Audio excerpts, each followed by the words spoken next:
morning, everyone.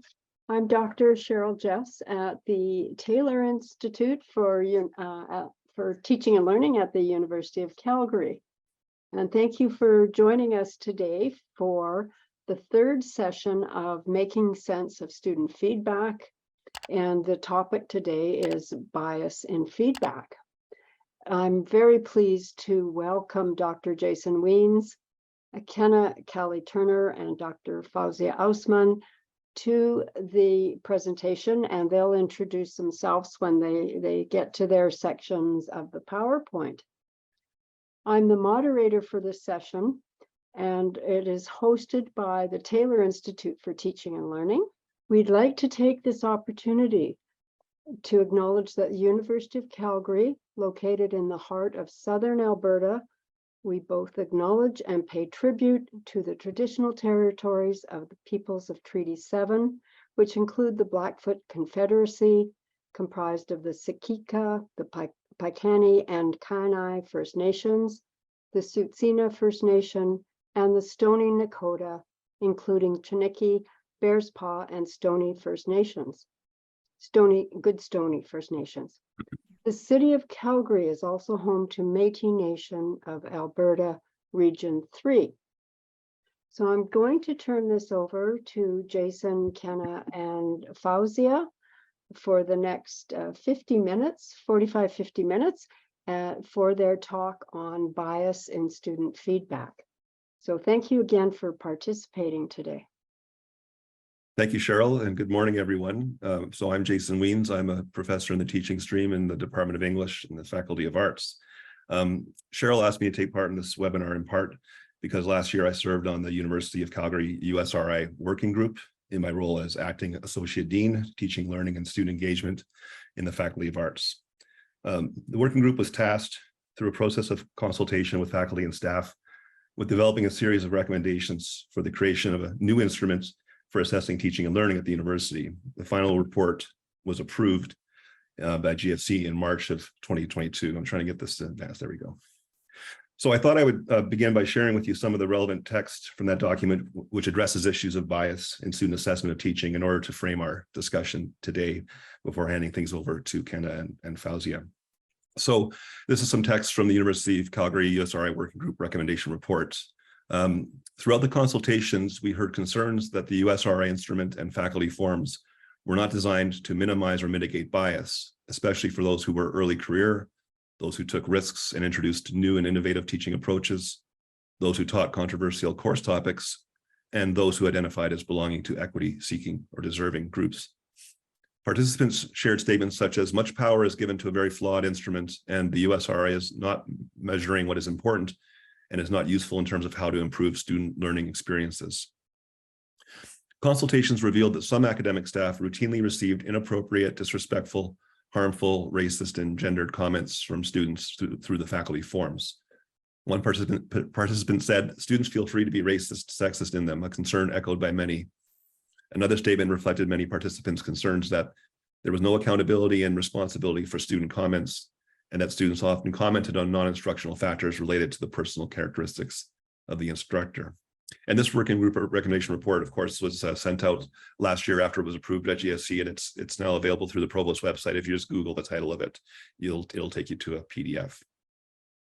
So the working group developed several recommendations from the report to mitigate bias in student assessment of learning, and this was part of a larger framework in terms of how a new instrument and a new process can address EDI and access concerns.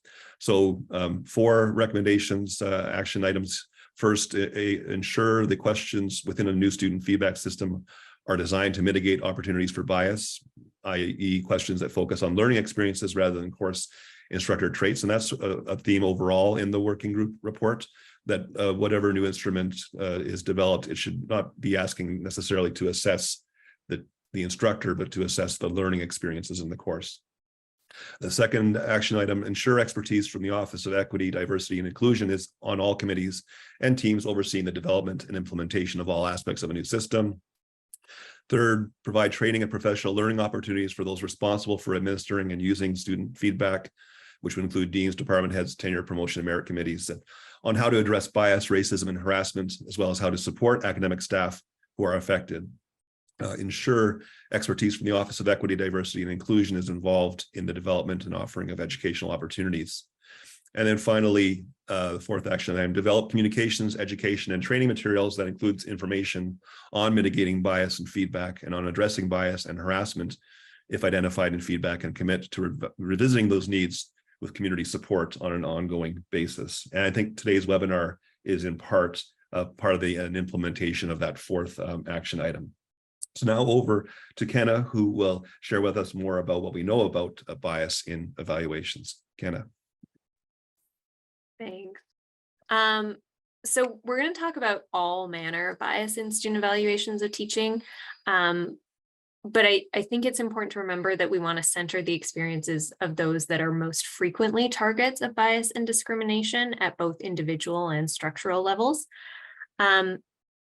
I'm sorry, this quotation is long, so it's fairly small on the screen. So forgive me, I'm going to read it out loud. The complaints are never ending, voluminous, and contradictory. I talk too loud or not loud enough. I walk too close to people and make them nervous. If I look at students, they are nervous. If I do not look at them, they are angry. If I call on them, I am picking on them. If I do not call on them, I have a personal vendetta against them. When I talk to students in an attempt to ascertain what I do that is so different from the other professors teaching the same section of first-year students, they admit that I do no more in class than their white male professors. My class is no more rigorous, no more intimidating, no more work. In fact, they seem to like the class. Most students appear to like the use of overheads, the introductory and periodic summaries, and question and answer periods.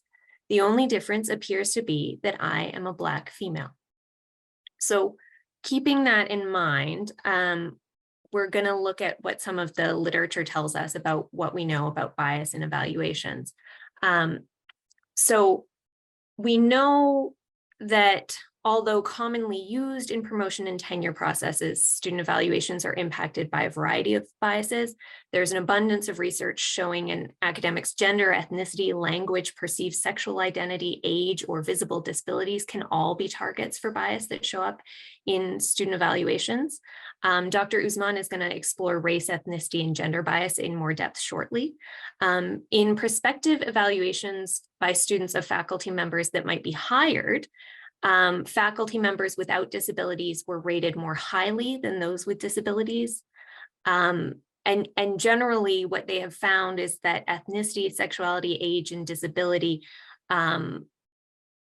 if captured in a 30-second silent video of the teacher played at the start of a semester, they can correlate that with the student evaluation of teaching results that an academic receives.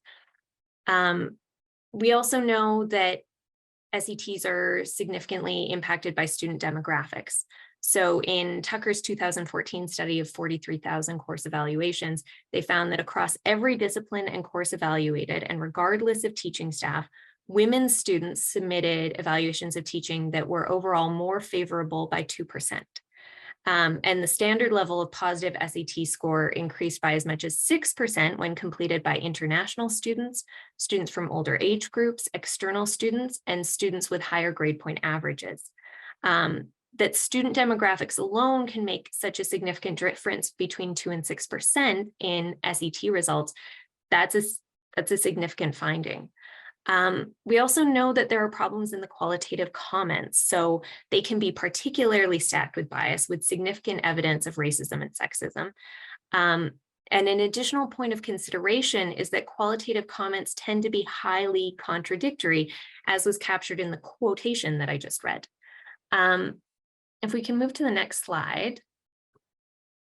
Some of the other things to take into consideration are the recent meta studies that have found that student evaluations of teaching have little to no correlation with learning, and instead evaluate student perceptions of learning.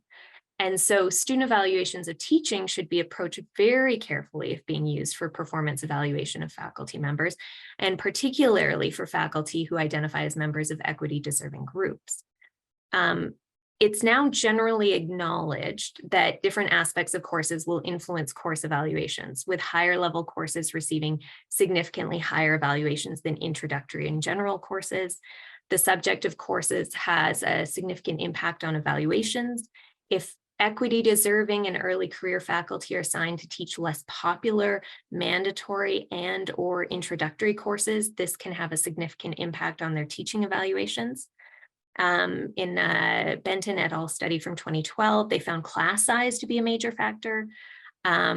Issues including room design, cleanliness of the university, quality of course websites, library services, food options available on campus, and difficulty in the admission process have all been found to play a large role in influencing evaluations of teaching.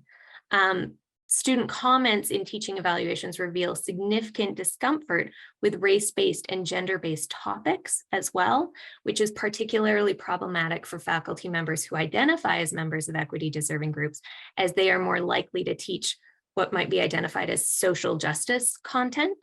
So all of these are things to consider. I'll hand it over to Dr. Usman. Great. Thank you so much, Kenna, for that. And thank you, folks, for being here today. I see a few familiar names here, but just wanted to introduce myself again. As Cheryl mentioned, I'm Fouzia Usman. I work with the Taylor Institute for Teaching and Learning, and in my role, I work to promote equity, diversity, inclusion, and anti-racism across our teaching and learning communities. So be talking a little bit about gender and racial bias in student feedback, more specifically about how racialized faculty are disadvantaged in the student feedback process and how bias plays out in specific cases of women and racialized faculty in terms of career advancement and decision making. And lastly, I will also touch upon some key issues around how student evaluation of teaching impacts mental health for marginalized groups, specifically women and racialized groups in academia. Next slide, please. So to start off with gender bias, so folks, we know that historically SETS, which is student evaluation of teaching, has been biased against women, with women receiving worse ratings compared to their colleagues that are men. Men hold certain stereotypes in academia, and these are based on competency, dominance, high status, authority, brilliance, and so forth. And so these stereotypes play a factor in student evaluations. It becomes a lens in terms of how students view and perceive their instructor, which then eventually influences how they evaluate their instructor. On the other hand, stereotypes of women in academia include exhibiting traits like nurturing, emotional sensitivity, being supportive, giving off time, etc. And these again show up in student evaluation, and it influences how students then perceive and evaluate their female instructors or professors. So female faculty are rated statistically lower than their male counterparts. Factors include knowledge of subject matter, competency, a grasp of course materials, a preparedness for class, intelligence, use of clear and relevant examples. And we saw all of this pretty much encapsulated in that quote that Kenna shared with us earlier on. So the recent wave of scholarship confirms that evidence of both direct and indirect gender bias in academic evaluative processes, in its direct form, that students rate female instructors lower than males due to nothing other than gender. So studies have demonstrated that female instructors receive lower scores despite objective indications that they are equally effective and efficient as their male colleagues. And it's also interesting to note that students tend to address women as teachers and men as professors in their evaluations, regardless of their actual positions or credentials. So in summary, all else being equal, students perceive and evaluate female instructors more critically than their male colleagues, and more so for young female instructors in comparison to male colleagues. Next slide, please. Now, moving on to racial and ethnic bias in student feedback. Again, historically, sets are biased against faculty of color, with faculty of color receiving worse ratings compared to their colleagues that are white. So faculty of color are rated statistically lower than their well-represented white counterparts. And these factors include, again, knowledge of subject matter, competency, explanation of content, clarity, expertise, credibility, helpfulness. And again, thank you so much, Kenna, for sharing that quote earlier, because again, that pretty much demonstrated what we're talking about here. So faculty of color are scrutinized over these factors more than their white colleagues. And then lastly, faculty with a foreign accent are more likely to be negatively rated and receive negative comments from their students in comparison to those who have native linguistic inflections. Next slide, please. So now we will look at the impact of bias in student feedback and how that can impact career decisions and advancement along with mental health. Next slide, please. So looking at career decisions and advancement, so there's mounting research that demonstrates that, again, sets are biased against women, potentially resulting in discriminatory personnel practices to the degree that they're weighted in such decisions. Gender, race, and ethnicity are highly visible for them to be frequently met with stereotypes. So scholars of color receive systematically lower evaluation scores, thereby stunting their competitiveness and professional advancement. So scholars of minority, race, and ethnicity contend with similar structural barriers to success and even status. So as we have learned that bias in student feedback is heavily influenced by stereotypes, and it produces a distorted picture of teaching effectiveness and can lead to poor decision-making. So inequitable hiring, tenure, and promotion practices, which mainly arise due to misuse of sets, this stifle the efforts to create an environment where faculty are thriving, free of systematic bias and discrimination, and representative of the larger population. So free from underrepresentation. So set bias against women and faculty of color, which disproportionately harms underrepresented and historically marginalized faculty, they're counterproductive to recruitment and retaining of diverse faculty. Next slide, please. So now looking at the impact on mental health, depending on how the questions are designed, and due to anonymity and confidentiality, instructors may receive derogatory comments, which is less about their teaching and may target personal traits or their social identities, as highlighted by Jason earlier. So due to that, again, factor of confidentiality, there isn't a way to trace back to the evaluator. Hence, action to address these derogatory remarks is not guaranteed, in turn affecting the instructor's psychological safety and well-being. So with SET not being a reliable tool that can be used by academics, mainly marginalized populations, there is that added stress of not being able to use this tool for tenure, promotion, or other job applications, putting the onus back on the instructors to find other ways to demonstrate their teaching effectiveness. So overall, folks, student evaluation of teaching and bias in student feedback, it works against rather than in favor of marginalized academics. So now I will turn it back to Kenna to walk us through some strategies to mitigate bias. Thank you. So first, I'm going to cover something that you may already be familiar with, which are the general principles of overcoming implicit bias, which are just on the next slide. So one of the things that I do a lot in my role at the Cummings School of Medicine, working with a collaborative team, we do implicit bias training for students, staff, faculty members. And these are some of the sort of foundational principles of how you mitigate implicit bias, informed by a lot of research in this area.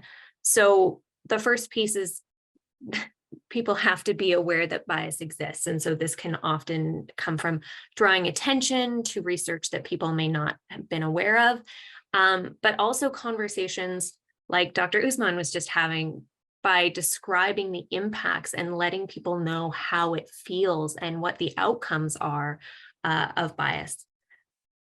That can then lead into potentially an inclination to mitigate bias. So there's a lot of work done in this field around empathy building, critical consciousness, the idea that if people understand on a human level the impacts of bias, there is the potential to motivate them to be inclined to mitigate bias. And then generally broader education in mitigating bias, so techniques and skills that people can apply. So with that in mind, I'm just going to invite the participants here to pop into chat any ideas that they already use around mitigating bias related to student evaluations of teaching. Or ideas you're thinking about maybe introducing too. Love to hear about that.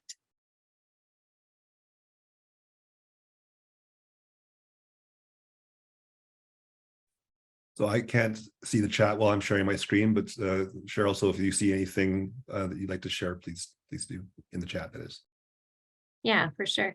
I'll give you some time to think about that. You can pop that in the chat as ideas come up. On the next slide, I'll show you some things that are recommended in the research.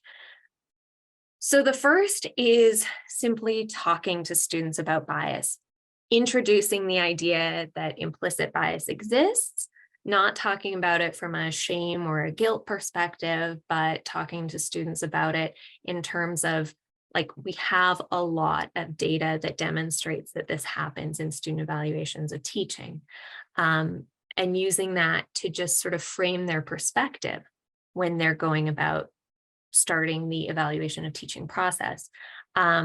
Some schools have tried an actual reminder on the tool itself so that students see it when they receive the email to remind them to do their student evaluations of teaching.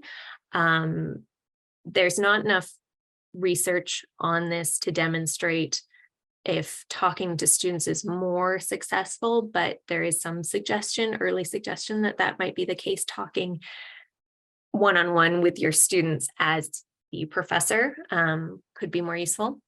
Another thing is working to increase the response rates, because when we have low response rates, those really biased pieces of feedback stand out more.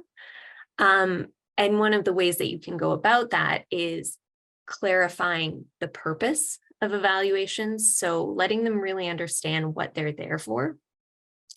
Indicating that you have a genuine interest in the feedback that you're going to receive. And then letting them know how you're going to utilize that feedback to potentially benefit future students.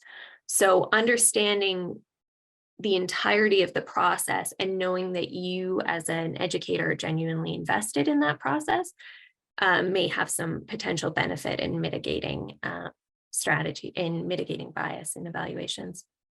On the next slide. So this is a different tact. This is a professor's blog. He's been a professor for full professor for, I think, 15 years and a professor for 25 years. And before that, he was a door-to-door salesman. And these are his recommendations from his blog, and it went viral on Twitter, about what he does to sort of hack student evaluations of teaching. So one thing is to know what's going to get asked on student evaluations of teaching. And then from day one of class, speaking directly to that. So when you're presenting your syllabus, explaining how it connects to what they're going to be asked at the end of the term or the end of the year about what they taught, how it was taught, what their impressions were of that teaching. And then revisiting it throughout the term so that they remember, hey, and you know how we're expected to do X? Well, here's another example of how we're introducing X to you. Another piece, because lots of student evaluations of teaching ask about how timely was feedback. So especially if you're teaching really large classes, or if you're teaching classes that have really intensive marking, clarifying from the get-go realistic expectations with your learners about feedback timing.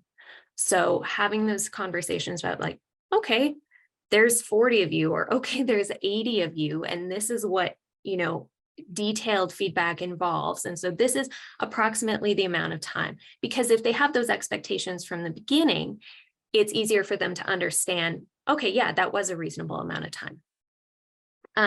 Additionally, intentional course design. So knowing what's going to be asked and making sure that you attend to those details when you're building your course from the get-go can also be really valuable.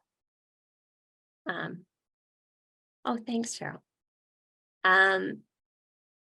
So these aren't individual level strategies. These are strategies to advocate for. Change is complex. Some of it happens from the top down, but some of it also happens from the bottom up. And so I always encourage faculty members to be involved, to call out, to work with their colleagues, to advocate for change if that's what they want. So these are some of the things that you might want to advocate for based on the literature. So one is possibly including prompts in evals regarding bias. Another piece that's important is removing generic or ambiguous questions. So there's often problems with bias found in questions like your overall rating, or looking for like, was this excellent or was this outstanding? That kind of language can be really problematic. Also looking at language, especially for those faculties that have their own comment sections where they're asking for that more descriptive feedback, making sure to adapt the language with a lens on bias to make sure that they're not opening it up unintentionally to additional bias. Limiting the existence of or reliance on qualitative comments in terms of how faculty are evaluated is also important. So we talked in detail about the bias showing up in qualitative comments. And then utilizing a variety of measures to evaluate teaching, right? So we talked about the idea that these evaluations of teaching are actually student perceptions of learning. So that means that if we really want to get at the heart of quality of teaching and student experience, we need to come at it from a variety of angles, and that will give us a much better sense of how people are teaching in our faculty, because it is important, very important for students to have a voice.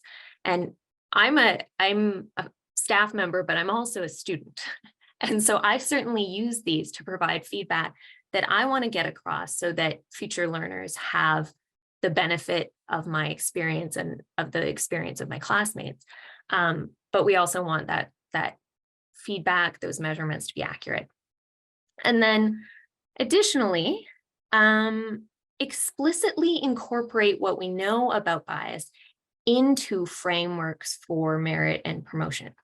So at the Cummings School of Medicine, we just finished updating our criteria, and we worked very hard to put a social justice lens on those criteria.